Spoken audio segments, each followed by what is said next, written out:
Welcome to One Chapter, One Thought. I'm Pastor Chris from Lincroft Bible Church in New Jersey, and every weekday I read one chapter of the Bible and offer one brief devotional thought. Today's reading is from the book of Genesis, chapter 21. The Lord kept his word and did for Sarah exactly what he had promised.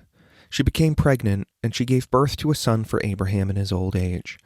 This happened at just the time God had said it would. And Abraham named their son Isaac. 8 days after Isaac was born, Abraham circumcised him as God had commanded. Abraham was 100 years old when Isaac was born. And Sarah declared, "God has brought me laughter.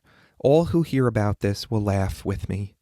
Who would have said to Abraham and Sarah that Sarah would nurse a baby? Yet I have given Abraham a son in his old age." When Isaac grew up and was about to be weaned, Abraham prepared a huge feast to celebrate the occasion. But Sarah saw Ishmael, the son of Abraham and her Egyptian servant Hagar, making fun of her son Isaac. So she turned to Abraham and demanded, "Get rid of that slave woman and her son. He is not going to share the inheritance with my son Isaac. I won't have it." This upset Abraham very much because Ishmael was his son. But God told Abraham, "Do not be upset over the boy and your servant. Do whatever Sarah tells you, for Isaac is the son through whom your descendants will be counted. But I will also make a nation of the descendants of Hagar's son, because he is your son too." So Abraham got up early the next morning, prepared food and a container of water, and strapped them on Hagar's shoulders. Then he sent her away with their son, and she wandered aimlessly in the wilderness of Beersheba. When the water was gone, she put the boy in the shade of a bush. Then she went and sat down by herself about 100 yards away. "I don't want to watch the boy die," she said as she burst into tears. But God heard the boy crying, and the angel of God called to Hagar from heaven, "Hagar, what's wrong? Do not be afraid. God has heard the boy crying as he lies there. Go to him and comfort him, for I will make a great nation from his descendants." Then God opened Hagar's eyes, and she saw a well full of water. She quickly filled her water container and gave the boy a drink. And God was with the boy as he grew up in the wilderness. He became a skillful archer, and he settled in the wilderness of Paran. His mother arranged him to marry a woman from the land of Egypt. About this time, Abimelech came to Phicol, his army commander, to visit Abraham.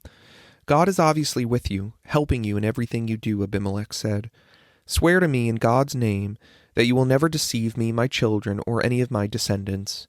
I have been loyal to you, so now swear that you will be loyal to me and to this country where you are living as a foreigner." Abraham replied, "Yes, I swear to it." Then Abraham complained to Abimelech about a well that Abimelech's servants had taken by force from Abraham's servants. "This is the first I've heard of it," Abimelech answered. "I have no idea who is responsible. You have never complained about this before." Abraham then gave some of his sheep, goats, and cattle to Abimelech, and they made a treaty. But Abraham also took 7 additional lambs and sent them off by themselves. Abimelech asks, "Why have you set these 7 apart from the others?" Abraham replied, "Please accept these 7 lambs to show your agreement that I dug the well." Then he named the place Beersheba, which means well of the oath, because that was where they had sworn an oath. After making their covenant at Beersheba, Abimelech left Phicol, the commander of his army, and they returned home to the land of the Philistines. Then Abraham planted a tamarisk tree at Beersheba, and there he worshipped the Lord, the eternal God. And Abraham lived as a foreigner in Philistine country for a long time. One thought. God's faithfulness means that he will do exactly what he says he will do. And we see God's faithfulness on display in this chapter. The promise that God had made all the way back in Genesis chapter 12, when Abraham was a much, much younger man, finally comes to fulfillment as Sarah gets pregnant. And the text is very clear that God kept his word. Everything happened exactly as he had promised, and it came about at the perfect time, in the time that God had promised to do it as well.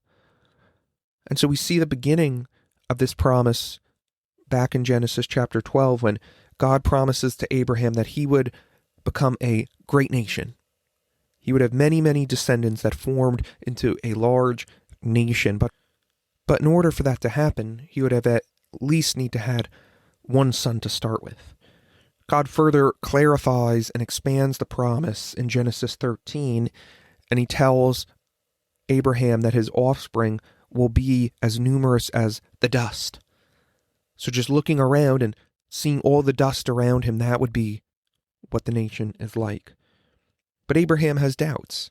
He has doubts because he and Sarah are struggling with infertility. She can't get pregnant, and so Abraham comes to the Lord and expresses those doubts later on in Genesis 15. And Abraham would have had many servants and other people living in his clan with him. He would have been the patriarch over a larger group of people. And so he thinks this kid named Eleazar from Damascus is sort of the next in line, the one closest to him to take over. But God reiterates the promise and says, no, your offspring will be as numerous as the stars. And so, again, intensifying this promise to Abraham. Well, in the next chapter, in Genesis 16, we see Abraham and Sarah doubting the promise again, but this time they take action.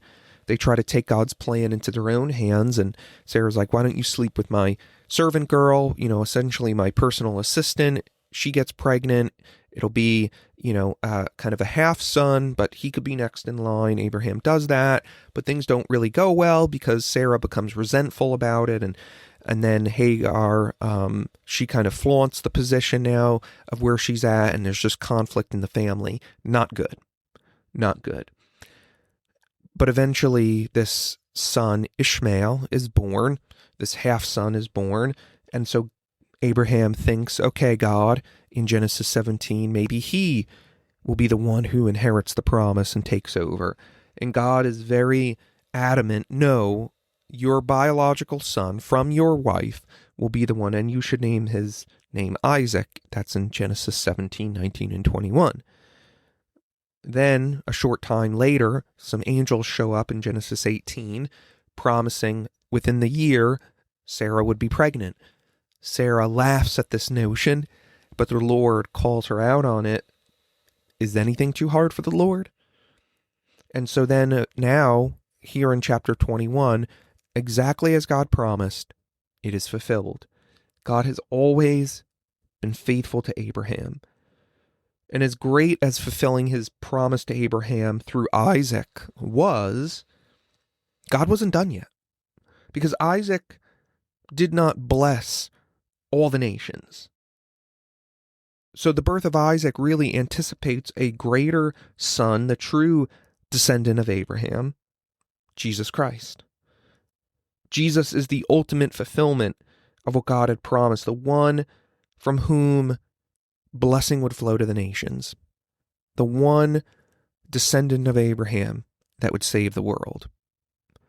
God was faithful to Abraham to send Isaac, and God was faithful to send Jesus at just the appointed time. He is always faithful. He does exactly what he says he will do.